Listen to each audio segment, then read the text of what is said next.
Welcome to the Jeff Crilley Show. And now, here's Jeff Crilley. Welcome back to the Jeff Crilley Show. It's Saturday, August 15th. David Griggs is my guest right now. Now, David and I actually go back a long time. I was at Fox 4, and I believe that we did a news story together. I can't remember what the story is, but I believe so. Absolutely. So tell us your journey. You worked for many years for the Federal Trade Commission. Is that right? That's right. That's right. Thank you, Jeff, for letting me join you today. I was a consumer protection attorney with the FTC, the Federal Trade Commission, which is the nation's consumer protection agency. The FTC protects consumers from deceptive trade practices, and we have many laws, rules, and statutes that the FTC enforces, given jurisdiction by Congress. And then you transitioned from a federal job to private work. Is that right? That's correct. For the last 9 years, I have been involved in a private practice, trying to continue some of the consumer protection work that I did for the government, and I've expanded that to a number of other areas in general civil litigation. Do you find that you can, in terms of your life being fulfilling, are you able to make a difference the same way you were, or even more so now that you're in private work? I believe so. That's what I strive to do, because when you work 22 years as a civil servant, you get the bug for public service, and I've wanted to continue that in my practice, to try to help people who can't help themselves to achieve the results that they want to achieve. And many people don't know how to fight back. And that's one of the things that I try to do, is to help them do that. Well, let's talk about that. I know you've worked on hundreds of cases over your career. Do any stand out in your mind? Well, a couple do.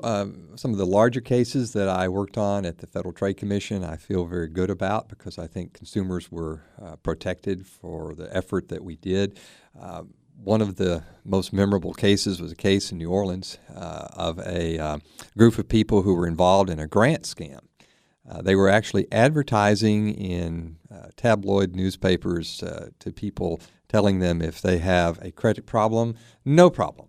Call this toll-free number and we'll help you. So, people who had those issues would call, and they would find out that, they could get a free grant.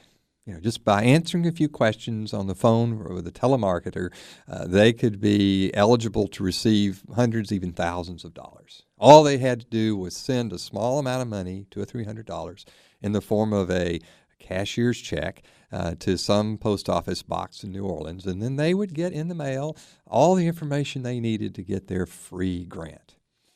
Well, to most of us, we would not be persuaded by something like that. But for people who are truly in need, they'll fall for anything, and so many people did.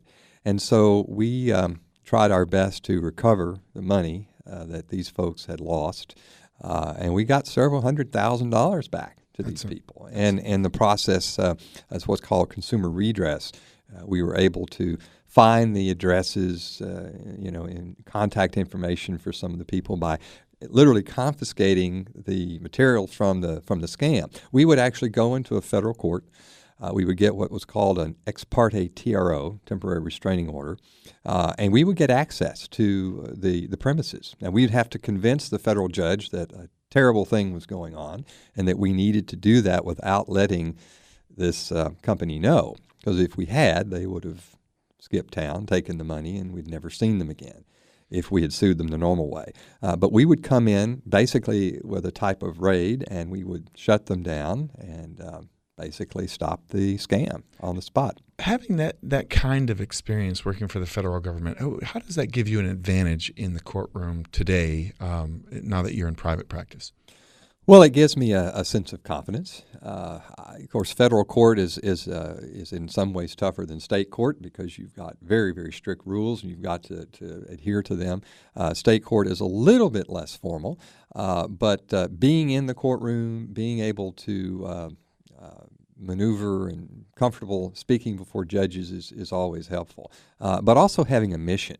And that was the thing about the Federal Trade Commission in working as a government attorney, is that I never felt like I was on the wrong side. I Right. was always there helping the consumer, and we wouldn't bring a case unless it was a pretty bad deal. We'd pretty much have a slam dunk before we ever, went in the courtroom.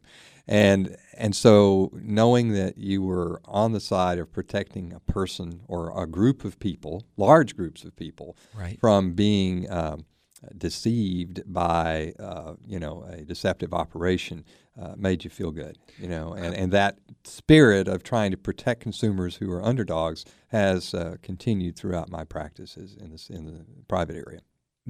David Griggs is my guest right now on the Jeff Crilley Show. He is a consumer attorney. How do you know, as a person who's been wronged, whether it rises to the level of having to call somebody like you? How do we know? Well, that it's I mean, worth- how do you have to have been ripped off to a certain dollar amount before it would be a good move for you to call an attorney like you? Not necessarily. Obviously, if it's a very small amount, the hiring an attorney to retrieve a few dollars is probably not, in the best way to handle that. But if you feel that you have been wronged to a significant degree, and that is your decision as to how much that would be, you certainly should seek legal assistance. It may be just the legal assistance to explain to you what some of your options are. Maybe a demand letter, from that attorney might be sufficient.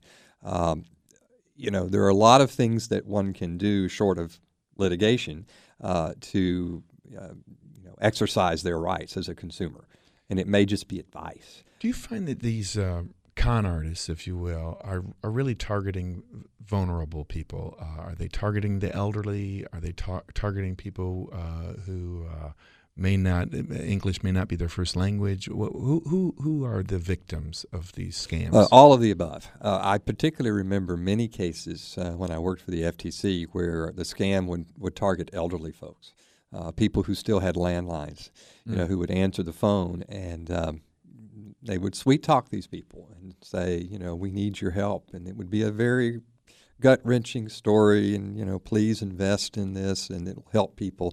And you'd be surprised at the number of people who would be persuaded to, empty their bank accounts for this type of thing. David, apparently we have a phone call that I think somebody wants to ask you a question. Right. Go ahead, caller. You're on the air. Hello. Hey, I got a question. I'm trying to figure out how to expand my portfolio, and I was working scams for a long time, and you guys are kind of crushing my business. Is there a way you guys can encourage people to participate in my pyramid scheme? Well, that sounds like a planted question. It is highly lucrative. It is highly lucrative. See, you give me money, and then I spend it. I suspect it is quite lucrative, and the people who give you money lose it. Pyramid. No, they don't lose it. See, I find it. I get it. They don't get That's right. Well, most people are aware of pyramid schemes now. I think that those aren't quite as popular, sir, as they used to be. You might want to look to a different way to scam people. There are a lot more creative ways that might be a little more successful for you, maybe through the internet, than the old-fashioned thing. That's a little bit outdated, I think. Mm-hmm.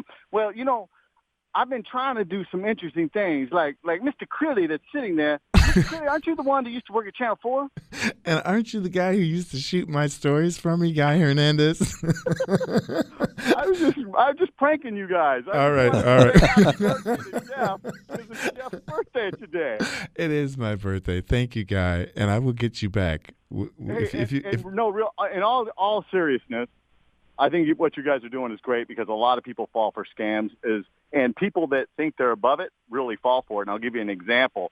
My father-in-law got a call from someone saying that they're Microsoft and he has a problem with his computer, and they gave him a generic error code, which is pretty easy to and he goes, yeah, I've seen that. They had him on his computer going through his computer.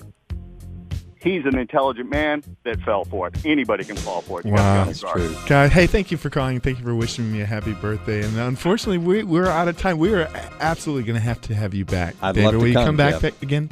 Thanks for listening to the Jeff Crilley Show.